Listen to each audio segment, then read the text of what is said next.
Welcome. We're looking at 9.7, identify and perform dilations. And yes, my voice is trash, so I'm sorry about that. Just got back from church, been talking a lot, and also feeling sick, so let's do what we can here. So our objective, I scrubbed that out. Let's change the objective. I can plot dilations. That is our objective. So your essential question, how do I plot dilations? Dilations is what we are looking at here. And you know from your summary that we've done translations. Those are a slide. We've done reflections, where we flip the image or the pre-image over the line of reflection and make it an image. And remember, again, that if it has a prime, that means image. So we're going from A over to A prime. That's reflection. And then we did rotation. That is twisting it. And remember, we did our horizontal and vertical components, and then rotated. Positive rotation is always counterclockwise. And all three of those are isometries, meaning that the pre-image and the image are congruent with each other. It maps the pre-image onto the image. And so now we're looking at dilations, and as you know, dilations are not an isometry. We are enlarging or shrinking, reducing, you might say, this. So think of it as a zoom.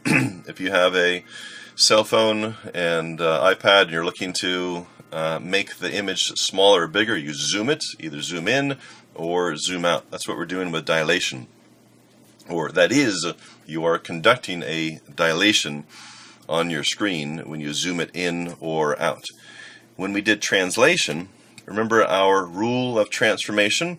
We would add or subtract something to the x-coordinate. In this case, we would add like 7 here. It would slide over on the x-axis or parallel to the x-axis. And then we would add or subtract something to the y. In this case, we are subtracting 2 from the y, so we slid it down parallel to the y-axis. So this is your rule of transformation for a translation. Now we're looking at dilation, though. And notice how the rule of transformation is different for that. We're not adding something, something to the x and then something different to the y. Instead, we are multiplying both the x and the y by the same number, and that number is called the scale factor. And remember, with scale factor, we talked about this before, is new over old. We did this sort of thing when we were doing the partitions. It's a similar idea. Here, our scale factor is the new over the old. So let's keep on this here in the summary still and follow through with this the summary that we have for dilations. And so how do we know if we're going from A, B, C, or what are we starting with? And you know that already. That this one has the prime, so that's the image, and so therefore we start with the pre-image and we're sliding down, not sliding, we're zooming down, and therefore this is a reduction. So our new length, you can take this length here, this new length, which would be up in your numerator, is smaller than, you can see, the old length, and so the numerator is smaller than the denominator, and so therefore your scale factor is going to be less than 1. So when you are reducing it, going from big down to small, your scale factor is going to be less than 1.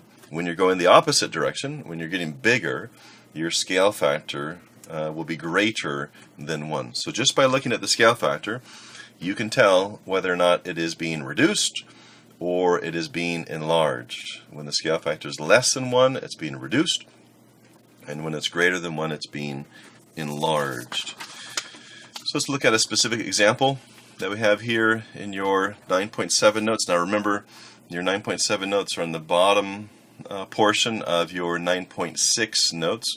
The symmetry wasn't as important as a topic, or at least it doesn't take as much space to work on it and understand it, and so I've taken some of the space there for your 9.7.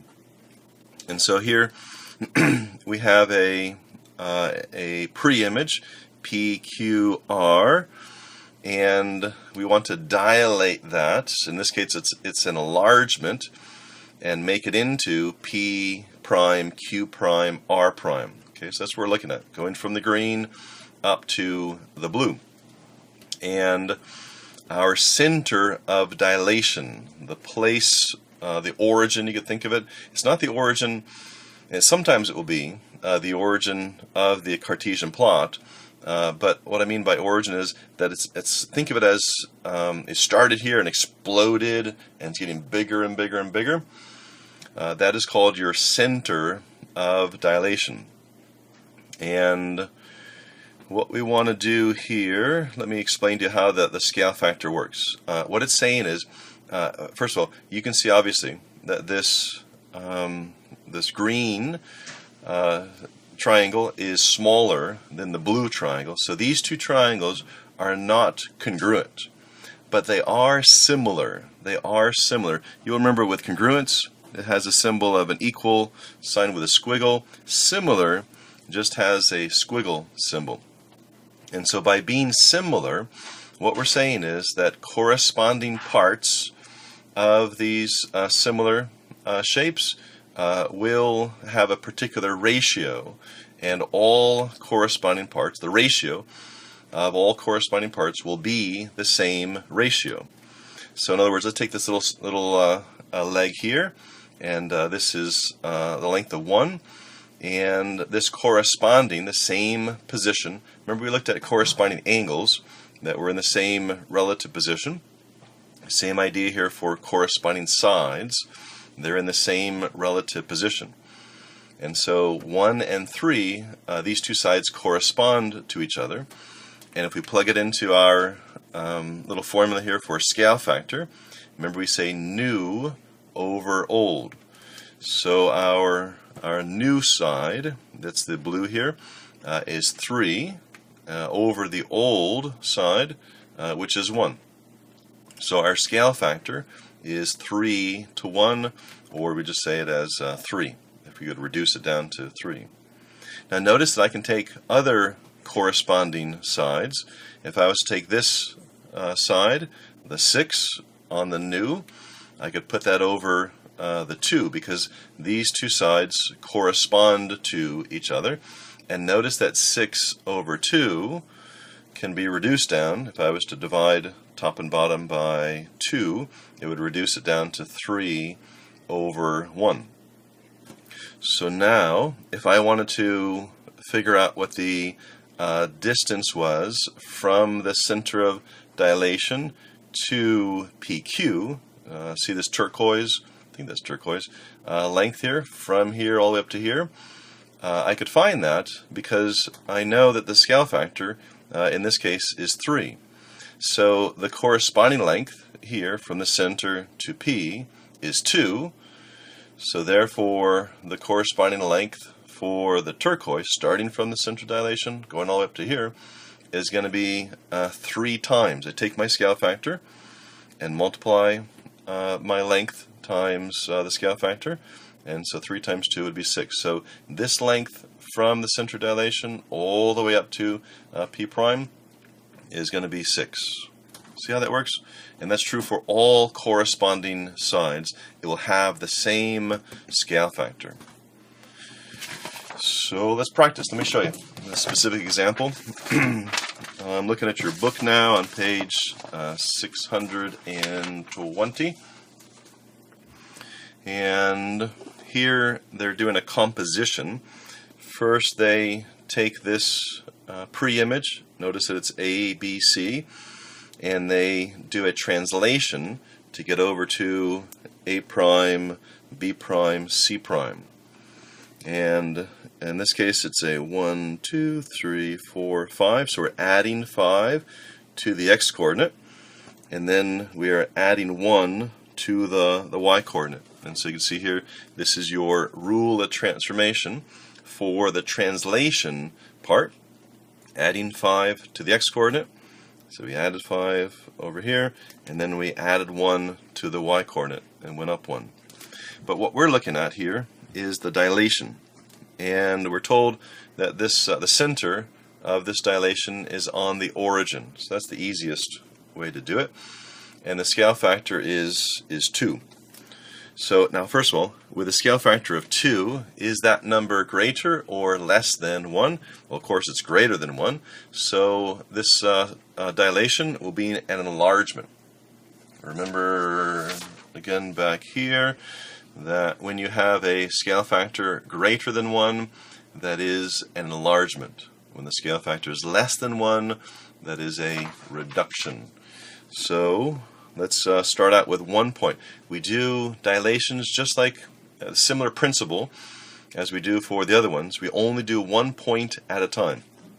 So here's A prime, and I want to dilate this point to a double prime. And so how do I do that? Well, I take this point, the coordinates of this point, 1, 2, and plug that into my rule of dilation, x, y, goes to kx, ky. And as you know, the k is your scale factor. So I take my x coordinate, which is 1 in this particular case, and I multiply it times my scale factor of 2. 2 times 1 gives me 2. And then I take my scale factor of 2, multiply it times my y coordinate for A prime, and that gives me the y coordinate for a double prime, which is 4. So 2 times 2 gives me 4. Do the same thing for each of the other points. So let's do that for C prime here. So 2, scale factor of 2 times 3 gives me 6. Where am I looking at? This one? Yep, 6. And then 2 times 2 gives me 4. And notice that if I go from the center of dilation and draw a line going through the pre-image, it will also go through your image. And if I go through here, okay, so see how it's kind of zooming out. It's beginning. In this particular case, it happens to be that our center of dilation is the origin, but it begins here at the center of dilation and explodes, zooms out from that. And so if this, well, you can see here, this distance here is 1, 2, so the length here is 2, so that's the pre-image. So therefore the length of the corresponding side is going to be 2 times that length, because the scale factor is 2. So 2 times this length of 2 gives me this length of the image of 4. And then here this length is 1. 1 times 2 gives me the length of 1.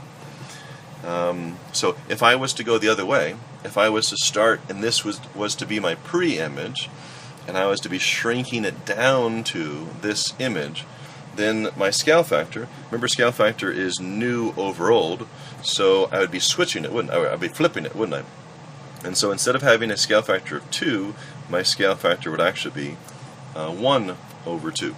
Because you can think of this scale factor of 2 as being 2 over 1.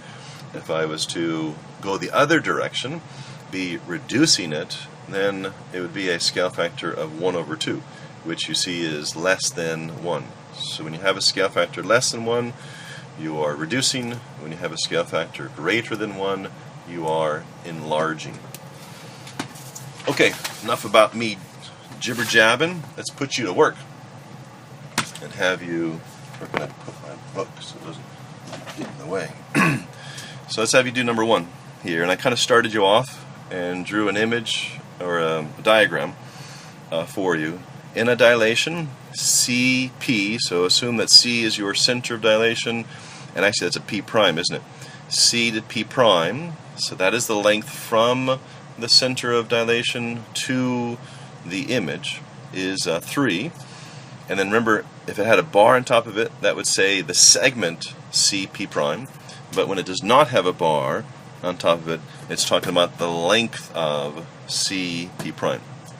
So CP prime is 3, and CP is 12. So what I've done here is drawn your center of dilation, that's point C, you can call it there if you want to. And then here is P prime, that length is 3, that length in the blue. and then here is P, and that length is 12. So go ahead and draw something like that. It does not have to be exact at all. I just want you to be able to read this and visualize what's happening. So you should be able to, as you understand these things, you should be able to draw this yourself. But I'm helping you out here. And so now it's asking us to tell whether tell whether the dilation is a reduction or an enlargement, and then to find its scale factor. Okay, so here's P prime, so that's the image. You always start with the pre-image. So, and here is your center of dilation. So what do you think? Going from the pre-image to the center of dilation is 12, and then we are shrinking this down to P prime and making that smaller. So is that a reduction or is that an enlargement? I'll let you circle which one you think that it is. And then draw or just write in there scale factor, and the variable for scale factor is K. And remember the formula for that. The scale factor is always going to be the new over the old. So I'll give you a hint. The new is going to be either 3 or it's going to be 12. I'll let you decide which one is the new and which one is the old. And then once you find that fraction, go ahead and reduce it and tell me what the scale factor is for this dilation that's happening going from P and going to P prime. And then for number 2, construct a dilation of triangle RST with R as the center. Okay, so now R is going to be the center. Before, the center was this point C here, but now it's going to be the point R as the center of dilation and a scale factor of 3. So think about this.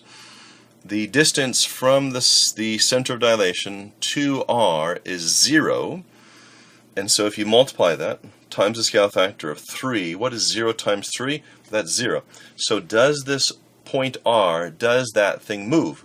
And the answer is no, because it is on the center of dilation. Okay, but then how about this distance? This distance will change, and so I'm not going to give it a number. I'm not going to give it a number, but I'd like for you to draw it out here because you have a scale factor of 3, and so draw your S prime out here somewhere, and it needs to be drawn in such a way that it's approximately, I'm not expecting you to do it exactly, but approximately a scale factor of 3.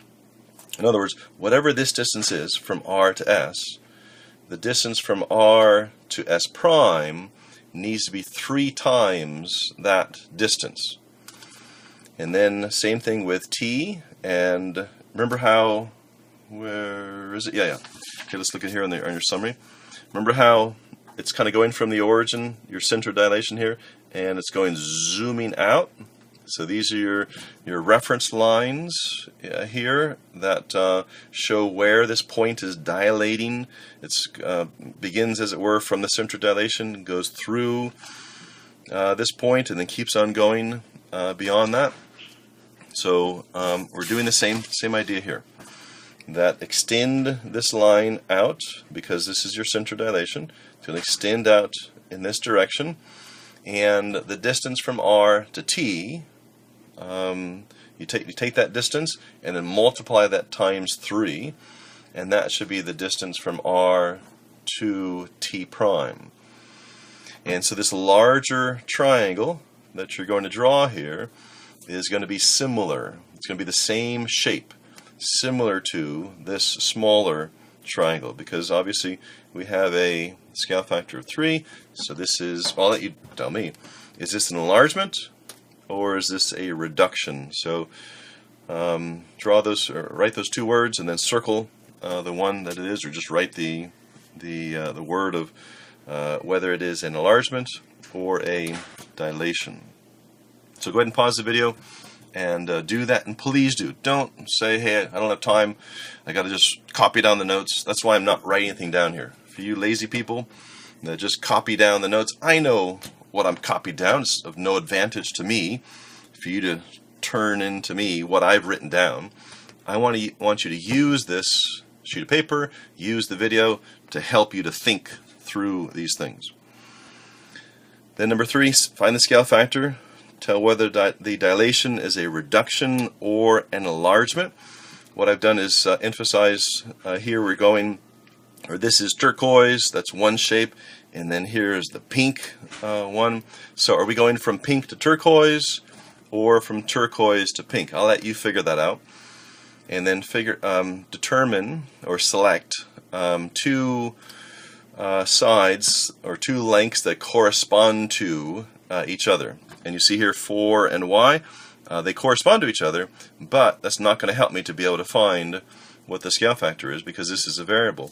And also 8 and x, those guys correspond to each other, those lengths, but that's not going to help me because that's not a number. So therefore these sides are the corresponding sides that I know the length of.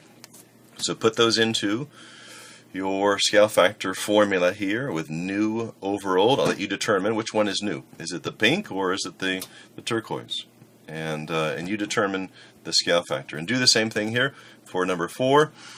Is the new the green or is it the orange? And which sides, which corresponding sides do you want to select in such a way that you will have only numbers for the lengths of those corresponding sides and can then reduce the scale factor?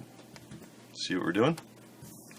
Number 5 here, I want you to dilate this shape using the scale factor of 2. So that is an enlargement, and so your rule of transformation will be this: x comma y goes to 2x, remember that's your scale factor, 2 times x comma 2 times y. So that is your rule of transformation.